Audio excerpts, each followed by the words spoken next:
Hello everybody, I'm Hannah and welcome to my booktube channel. Today we're going to be talking about every single book that I own duplicates of and have read already.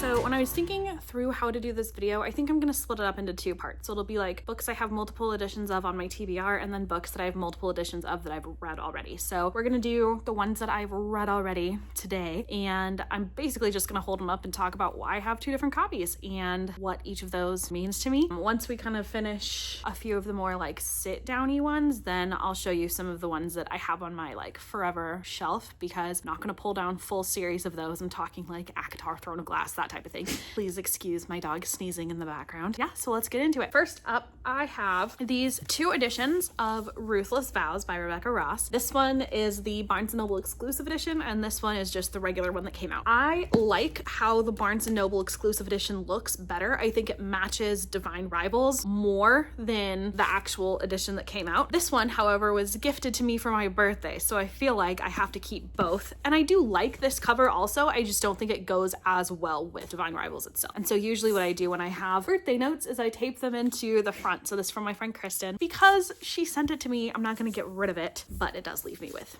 the two editions. Okay, next up, I've got an entire series. So you will probably recognize these as the indie editions of Elsie Silver's Gold Rush Ranch series. So they're the ones with like, I really like their spines, but they have like horses on the front of each book. This series is actually not my favorite Elsie Silver series. I think Chestnut Springs still takes the cake for me, but there were no traditionally published versions when I first started reading it. So this was the kind that I got. I know there's also ones with people on them and I don't like those ones for this series as much. So this is just what I originally collected. And then once the traditionally published covers come out, I just liked them so much that I pre-ordered them all so that I could get the spines that match.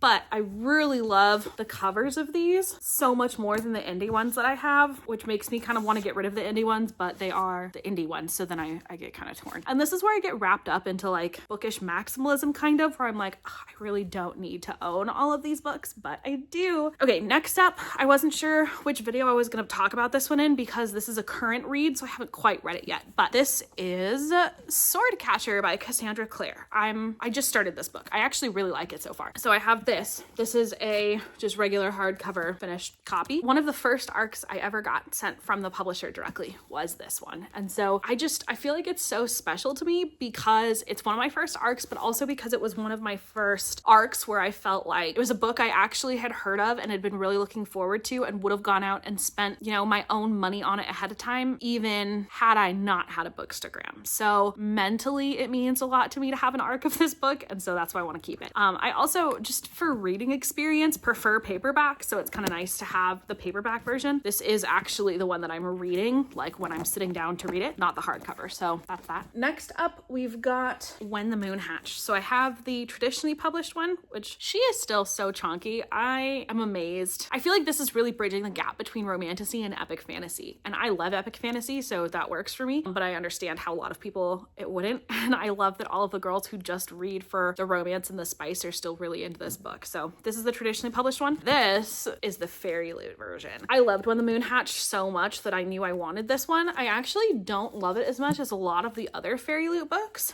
but I am super into the naked cover. Look at that. Isn't that beautiful? I love it so much. This has some really beautiful character art on the end papers. FairyLoot just hits different. Like, come on. So that's When the Moon Hatched. Then I've got another set of the regular and the FairyLoot version. So regular, which I think is already beautiful, is The Wren and the Holly Library. I love the spreads on this one. I think it's so pretty. And I really love the naked hardcover. Red Tower does a really good job of making their books visually appealing. Part of me thinks it's because maybe their books don't actually appeal to as wide a range of an audience as they would otherwise like, so they try to capitalize on like what they can do well, which is definitely book aesthetics. That's the main regular version, and then I have the FairyLoot version, which is also just freaking stunning. I love the edges on this one. And I think this naked cover is really pretty too. I love the navy with the gold palette. I think it just never looks bad. So I've got, again, the indie versions of The Bridge Kingdom. This is the first 3 books because I haven't read the last few, so those will be on my TBR version of this video. But these are the original, and then when the traditionally published versions came out, I thought they were so pretty, so I got them too. I like the covers for these. I don't like them as much, I think, as I like the traditionally published ones. The art is really cool though. And so I'm gonna have a hard time getting rid of these, I feel like, because again, the indie versions, but I don't need both, probably. Then next we have one of my all-time favorite books. This is a very well-loved copy of Beach Read by Emily Henry. The spine is like starting to crack, and I've been in and out of this book so much in my life. And I have the Barnes & Noble special edition. This one I got specifically, not necessarily because I loved this edition, although I do, but just because I love the book and I wanted to have all of the copies on my shelf. I also love the foiling. It's so pretty.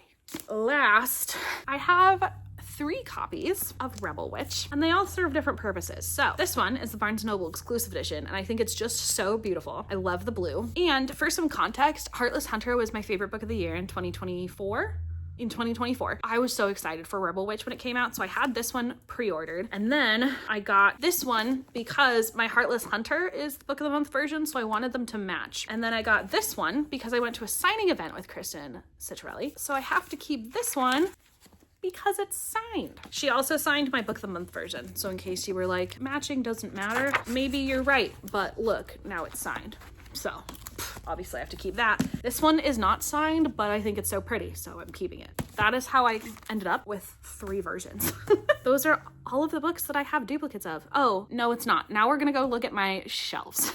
Hold please. Okay, so now I'm standing up. I'm gonna kind of turn around and point at my shelves to show you. So first off, up here, we've got traditional. These are the new covers of the Throne of Glass series, and these are my Acrylic versions, which are some of my prized possessions, frankly. Then if we move this way, we get into ACOTAR. So those are obviously my main versions. The first book isn't up there right now because I have it down since I just reread it this month. And then over here are actually also just the basic paperbacks that literally are the exact same as these ones, but they have a touch of Magic Designs dust jackets on them, so they're really pretty. Crescent City, I just have those of. Over here, kind of my like specialty Sarah J Maas books. Why can't I do anything correctly here? So this is Queen of Shadows. That is signed. That was a anniversary gift for my husband last year, and he freaking nailed it. And then this one next to it is The Assassin's Blade. My best friend Brie annotated that entire book for me, so I just think it's special, and it's the original paperback cover. And then